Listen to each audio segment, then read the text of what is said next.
falimentojnë, do shpallin falimentin këto biznese?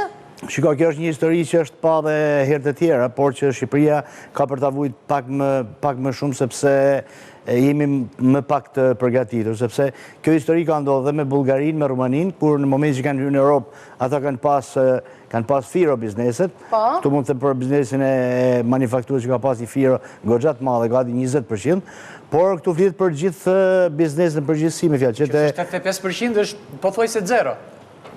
Po pra kjo është nga vetë deklarimi, nuk është nga kontrollet që janë. Është standardi. Duhet jetë edhe më i lartë. Kështu që një kohë e shkurtër që po i lehet biznesit prej 3-4 vjeç për të transformuar, për të arritur standardet, për të arritur certifikimet e Europës, është shumë e ulët, por ajo që është më rëndësishme që tha edhe Ornela, më falë, që tha Ornela, është që biznesin në këtë luftë, në këtë transformim do jetë i vetëm.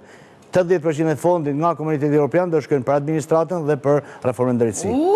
Okej, flasim për biznesin. Vetëm shikoj çik kameraman, vetëm shikimin e Endrit se e kam fiksim fare, në mënyra se si qesh Endri. Hiqe fiksimin nga Endri. Jo, s'kam Endrin fiksim. Kam qeshjen e tij që pak e teknologjia e biznesit. Përkthem atë që tha.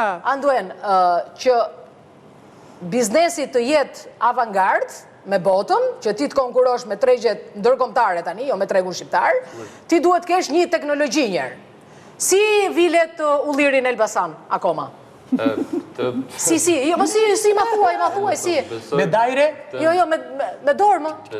Nuk e di, me dorë. Me dorë, ma, me dorë. Kjo është çështje që pastaj kjo nuk është të pjesa e ekspertizës time, gjithsesi unë mund të flas për çdo lloj gjë, por ajo që mund të them është tek energjia në fakt, ndryshe nga sektorët e tjerë ndoshta. Tek teknologjia, që një biznes të jeti konkurrueshëm. Teknologjia dhe pjesa e biznesit energjetik. A e kanë bizneset shqiptare fjalën e fundit të teknologjisë brenda vetes? Nuk besoj që e kanë fjalën e fundit të teknologjisë brenda vetes. Po si do konkurrosh me botën ti?